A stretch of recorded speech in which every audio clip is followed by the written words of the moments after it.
अस्सलाम वालेकुम नाजरीन, उसाफ डिजिटल की स्क्रीन पर आप देख रहे हैं एहसन वाहिद को।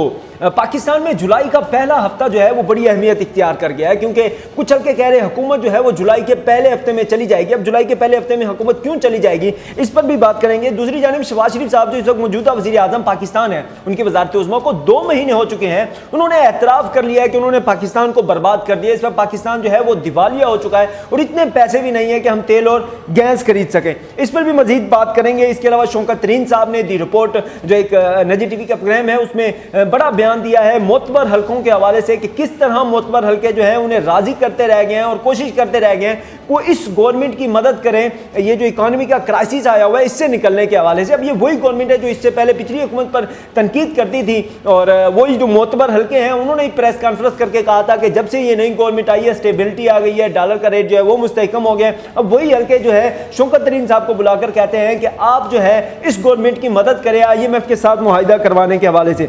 उसके अलावा PTI ने जो प्रोग्राम शुरू किए थे, एहसास प्रोग्राम था, एहसास इमरजेंसी लोन था, उसके अलावा कामयाब जवान प्रोग्राम था, एहसास सेहत कार्ड था, वो ऐसे प्रोग्राम्स थे जिनकी आलमी सतह पर जो है वो तारीफ की जा रही है और मुख्तलिफ रैंकिंग जारी की जा रही है। उसके अलावा पाकिस्तान का जो एक बड़ा TV चैनल है जो कि इमरान खान साहब की हमेशा मुखालफत में बात करता है और एक एजेंडे पर काम करता है, इस हुकूमत को बहुत ज़्यादा सपोर्ट करता है, क्योंकि आजकल तमाम जो निजी TV चैनल हैं वो बाइस्ड हो चुके हैं। कोई किसी ना किसी को सपोर्ट करता है। यकीनन आप समझ गए होंगे मैं किस चैनल की बात कर रहा हूँ। उसने एक सर्वे कराया, उस सर्वे की रिपोर्ट क्या है और उस सर्वे को उन्होंने अपनी वेबसाइट पर भी जारी किया है जिसमें बताया है कि इमरान खान साहब कितने मकबूलियत हैं। ये एक तरह का मुंह तोड़ जवाब था। तो सबसे पहले बात करते हैं शहबाज शरीफ साहब के बयान की। शहबाज शरीफ साहब ने जो है वो बयान दिया है और एक तरह का उन्होंने यूं समझ लें कि एतराफ़ जुर्म कर लिया है। 2 महीनों से वो हुकूमत में बैठे हैं। ये वही शहबाज शरीफ साहब हैं जो कि पहले इमरान खान साहब पर तनकीद करते थे, प्रेस कॉन्फ्रेंस करके कहते थे कि हुकूमत को पेट्रोल का रेट जो है 70 रुपए कम करना चाहिए, जब पेट्रोल का रेट पाकिस्तान में 150 रुपए था। अब वो कह रहे हैं कि पाकिस्तान जो है मुकम्मल तौर पर दिवालिया हो चुका है और हमने दिवालिया कर दिया पाकिस्तान को। यह फिक्रा उन्होंने बोला एग्जैक्टली कि हमने पाकिस्तान को दिवालिया कर दिया है। अब हमारे पास डीजल, पेट्रोल या गैस खरीदने के जो है वो पैसे नहीं रह गए। अब इससे पहले यही थे जो कहते थे 70 रुपए पेट्रोल का रेट कम कर दें, इतनी महंगाई कर रहे हैं, आवाम पर बोझ डाल रहे हैं। अब इन्होंने ही आवाम पर बोझ डालना शुरू कर दिया, बल्कि बोझ डाल दिया है। वो बोझ जो पहले इमरान खान बर्दाश्त कर रहे थे वही इकानमी इमरान खान साहब भी चला रहे थे, आवाम को रिलीफ भी फराम कर रहे थे। पेट्रोल भी 150 पर दे रहे थे, घी भी 300 पर दे रहे थे, उसके अलावा दूसरी आटा भी सस्ता फराम कर रहे थे, चीनी भी जो है सस्ते दामों फराम कर रहे थे। अब ये गवर्नमेंट आई है, पेट्रोल के रेट में 60 रुपए इजाफा हो गया है, गैस के नुर्ख जो है वो 45% बढ़ चुके हैं। ऑयल देख लें आप, वो पहले 300 का मिलता था, अब 600 का मिलना स्टार्ट हो गया है। अब उन्होंने एतराफ़ भी कर लिया है और मान लिया एक तरह से कि हमने जो है वो पाकिस्तान को बर्बाद कर दिया है। दूसरी उन्होंने बड़ी बात किया है कि मिसाके मईशत होना चाहिए। उनका कहना है कि माशी पॉलिसियां जो होनी चाहिए वो सबकी सेम होनी चाहिए और तमाम सियासी जमातों को मिलकर बैठना चाहिए, एक टॉक करनी चाहिए जिसमें ये फैसला करना चाहिए कि हम किसी की टांगे नहीं खींचेंगे। जो गवर्नमेंट पॉलिसियां स्टार्ट करेगी हम जो है उसे मुसलसल जो अगली गवर्नमेंट आएगी वो उसे चलता रहने देगी पाकिस्तान के मफाद में। अब यहाँ पर सवाल बनता है कि शहबाज शरीफ साहब जो पिछली गवर्नमेंट ने पॉलिसियां बनाई थी, पूरी दुनिया तारीफ कर रही थी गवर्नमेंट की पॉलिसियों को, स्मार्ट लॉकडाउन लगाया इमरान खान ने, माइशत जो है हमारी रिकवर कर रही थी। शौकत तरीन साहब तो कहते थे कि पाकिस्तान ने बड़ी बेहतरीन परफॉर्मेंस का मुजाहिरा किया इकानमी के लिहाज से।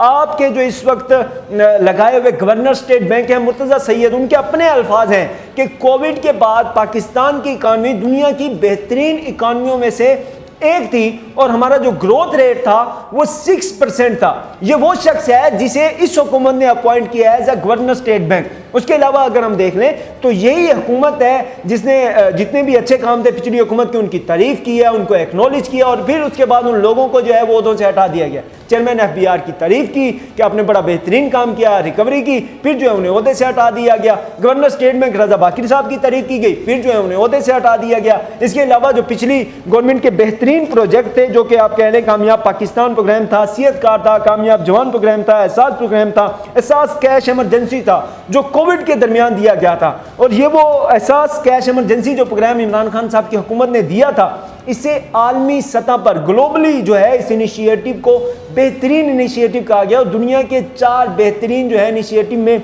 इमरान खान साहब के इस इकदाम को शामिल किया गया है कि किस तरह कोविड में इमरान खान साहब जो है इतने बड़े क्राइसिस में जो है आवाम को रिलीफ फराहम कर रहे थे, आवाम को मदद फराहम कर रहे थे ताकि इस मुश्किल सूरत हाल से वो निकल सके।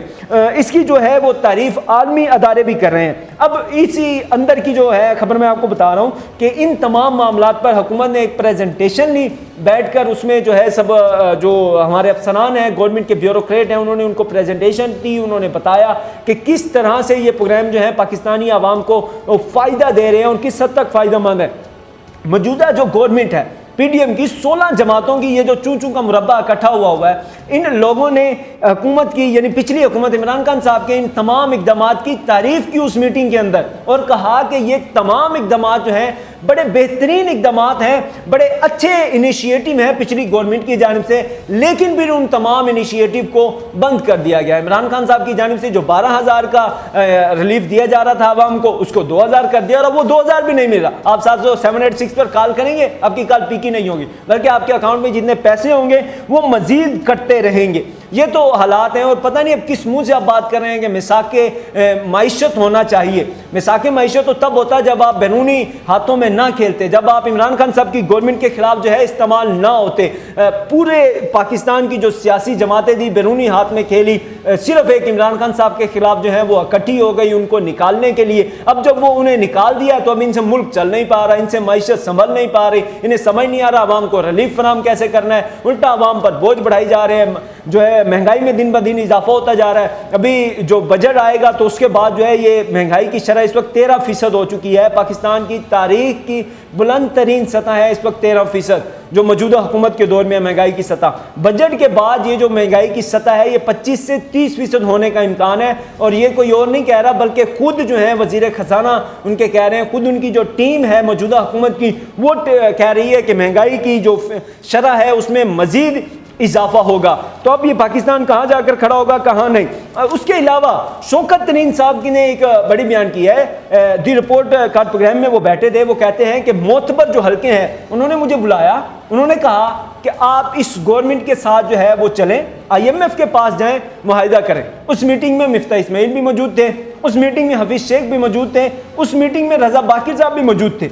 उन्होंने कहा नहीं जी मैं नहीं करूंगा ऐसा, क्योंकि इस गवर्नमेंट ने जो है वो बैरूनी साजिश के जरिए जो है हमारी गवर्नमेंट को ख़त्म किया है, तो मैं इनके साथ नहीं चलूंगा। हाँ आप अबूरी सेटअप ले आए, उनको जो है जो मदद चाहिए होगी वो मैं दूंगा, लेकिन मईशत के लिहाज से इस गवर्नमेंट को मैं कम अज़ कम मदद जो है वो फराहम नहीं करूंगा। और ये मोतबर वही हैं जो इससे पहले खुद को बड़ा न्यूट्रल कहते रह गए और कहते हैं हम तो न्यूट्रल है, हमारा सियासत में कोई किरदार नहीं है। और न्यूट्रलिटी आप इनकी चेक कर लें कि पिछली गवर्नमेंट के वजीर खजाना को बुलाकर कहा जा रहा है कि मौजूदा गवर्नमेंट के जो वजीर खजाना है इनकी मदद करें ताकि ये IMF के साथ जो है वो डील कर लें। ये इनकी जो है वो न्यूट्रलिटी का लेवल है। अब जुलाई का पहला हफ्ता जो है मौजूदा हुकूमत के लिए बड़ी अहमियत इख्तियार कर गया, क्योंकि कहा यह जा रहा है कि हुकूमत जो है मुश्किल फैसले नहीं करना चाहती थी। अब इन मुश्किल फैसलों का जितना बोझ है वो नून लीग के कंधों पर डला हुआ है। नून लीग की जो है वो सियासी मकबूलियत जो थी उसमें दिन ब दिन कमी होती जा रही है। दूसरी जो इत्तेहादी जमातें हैं वो चाहे आसिफ अली जरदारी साहब हैं, चाहे मौलाना फजलुर रहमान साहब हैं, उन्होंने जो है बड़ी सेब वजारतें ले ली हैं। उनका जो है पाकिस्तान जो बड़े फैसले हैं, महंगाई के फैसले हैं, उनसे कोई ताल्लुक नहीं है, वो जी इंजॉय कर रहे हैं। बिलावल भुट्टो जरदारी साहब हैं, वो फॉरेन मिनिस्टर हैं, फॉरेन टूर कर रहे हैं, वो एक अपना इमेज जो है अच्छा कायम कर रहे हैं। सबसे ज्यादा नुकसान जो हो रहा है मुस्लिम लीग नून को हो रहा है। पूरे पाकिस्तान में मुस्लिम लीग नून पर जो है वो तनकीद की जा रही है और कहा जा रहा है कि इन्होंने जो है मुल्क को बर्बाद कर दिया है, पाकिस्तान की मईशत जो है वो डुबो दिया। अब मुस्लिम लीग नून चाहती थी कि हम इस बजट को पेश ना करें, लेकिन फिर आपको पता है पाकिस्तान के ताकतवर हल्के कितनी ताकत रखते हैं। उन्होंने जो है हुकूमत को जो है वो ज़रा बिठाया और उन्हें बताया कि आप ये नहीं करेंगे तो फिर आप चल नहीं पाएंगे आगे। तो उसके बाद वो जो उनकी धमकी थी या कुछ भी था, उसके बाद इस गवर्नमेंट ने इस बजट को पेश किया है और इस बजट के बाद जो है इस गवर्नमेंट को चलता कर दिया जाएगा। ये बड़ी खबर है कि इस बजट के बाद जो है इस गवर्नमेंट को चलता कर दिया जाएगा, एक अबूरी सेटअप लाया जाएगा। इलेक्शन कमीशन ने भी इस हवाले से तमाम इकदाम कर लिए हैं कि अक्टूबर में किस तरह से इलेक्शन करवाने हैं। 3 माह का बुरी सेटअप होगा, उसके बाद अक्टूबर में इलेक्शन हो जाएंगे और नवंबर के बाद नवंबर में जो है वो तैनाती हो जाएगी, जिस तैनाती की वजह से ये सारा जो है वो मसला हुआ है, जिस तैनाती की वजह से गवर्नमेंट चेंज हुई है और जिस तैनाती की वजह से शहबाज शरीफ साहब कहते हैं जी हम गवर्नमेंट में आए हैं और ये इमरान खान साहब को निकाला गया। ये तो इस गवर्नमेंट का बयानिया है कि हम जो हैं वो सिर्फ उसी तैनाती की वजह से यहाँ पे आए हैं, क्योंकि इस गवर्नमेंट का हमेशा से मुस्लिम लीग नून का या पीपल्स पार्टी का वतीरा रहा है कि बड़े बड़े ओहदों पर अपने बंदे तैनात कर दिए जाए, चाहे वो कोई मुजरिम ही क्यों ना हो। दूसरी जानिब अब पंजाब में ज़िमनी इलेक्शन होने जा रहे हैं। अब जो मुनहरिफ अराकीन है उनकी सीटों पर ज़िमनी इलेक्शन होने हैं। हल्के में उन अराकीन की जो इज़्ज़त है वो आप देख सकते हैं, उनके खिलाफ वो जहाँ जाते हैं लोटों के नारे लग जाते हैं, उन्हें लोटे कहा जाता है। हर जगह पर आवाम में जो है शदीद गम गुस्सा पाया जाता है। नौजवान तबका जो है वो ख़ास तौर पर अगेंस्ट हो गया है। एक तरफ वो मुनहरिफ अराकीन है पीटीआई के, उन्हें टिकट नून लीग दे रही है, नून लीग की खुद की मकबूलियत कम है। दूसरा उन लोगों को टिकट दे रही है जो कि पीटीआई के मुनहरिफ अराकीन है, तो उनके खिलाफ वैसे अवाम में गम गुस्सा पाया जाता है। तीसरा जो अंसर है वहाँ की नून लीग की अपनी क़यादत है, जो पुराने टिकट होल्डर है वो उन लोगों को सपोर्ट नहीं कर रहे। वो कहते हैं जी हमने पार्टी के लिए मारे बर्दाश्त किए हैं, हमने ऑपोजिशन देखी है, हमने सारी तकलीफें भुगती हैं, अब जब टिकट देने की बारी आई है तो उन लोगों को दी जा रही है जो इससे पहले हुकूमत में रहे हैं, जो हमें मारते रहे हैं। अब फिर उन्हें टिकट देकर हम उन्हें सपोर्ट करें, हम आवाम को कहें, हमारा जो वोटर है हम उसे कहें जी इस बंदे को वोट दें क्योंकि हमारी पार्टी ने इस बंदे को टिकट देगी है। और क्यों दिया है जी, ये उस पार्टी को छोड़कर मुनहरिफ हुआ है, लोटा बना है और मुस्लिम लीग नून में आ गया है। तो ये तो मुस्लिम लीग नून जो है उसके अंदर से भी इस हवाले से मुकम्मल तौर पर मुखालफत सामने आ रही है। दूसरी जानिब पीटीआई के जो वोटर है उसे तोड़ने की बड़ी कोशिश की जा रही है। तोड़ना वैसे नहीं मैं कह रहा, क्योंकि जो यंग वोटर है वो तो पीटीआई का ही है, जो पढ़ा लिखा वोटर है वो तो पीटीआई को ही वोट देगा, क्योंकि ये इमरान खान साहब का जो बयानिया है ये बड़ा मकबूल हो चुका है। अब यहाँ पर यह सवाल पैदा होता है कि इलेक्शन मुस्लिम लीग नून जीतेगी कैसे, किस तरह के हथकंडे इस्तेमाल करेगी। उन हथकंडों की जो खबर है वो इमरान खान साहब खुद भी कह चुके हैं और बड़े बड़े सहाफ़ी जो हैं वो भी इस मुतालिक बात कर रहे हैं कि धांधली के हवाले से पूरी प्लानिंग की जा रही है कि धांधली हमने करनी कैसे है। धांधली में ये किया जा रहा है कि जो वोटर हैं उनके जो वोट हैं वो दूर दराज शहरी इलाकों से, मतलब जिस हल्के में इलेक्शन होना है उस हल्के में उनके वोट जो हैं वो दर्ज नहीं किए जा रहे, रजिस्टर नहीं किए जा रहे, बल्कि दूर दूर के इलाकों में ख़ास तौर पर नौजवानों के जो वोट हैं वो दूसरे इलाकों में रजिस्टर किए जा रहे हैं ताकि वो वोट ही ना डाल सके। ये अब वतीरा जो है अपनाया जा रहा है अंदरूनी तौर पर कि पीटीआई को जो है वो शिकस्त दी जा सके, और वो 16 जमातें इकट्ठी हो गई हैं सिर्फ एक इमरान खान साहब को शिकस्त देने के लिए, लेकिन फिर भी जो है वो खान साहब को शिकस्त नहीं दे पा रही। अब जो है ओछे हथकंडों पर, धांधली पर उतर आई हैं। ये मामला अब कहाँ जाके रुकेगा ये तो आने वाला वक्त बताएगा। हमें दीजिए इजाज़त, और अगर आपको हमारी ये वीडियो पसंद आए तो हमारे यूट्यूब चैनल को सब्सक्राइब और हमारे फेसबुक पेज को लाइक कर लीजिए। शुक्रिया।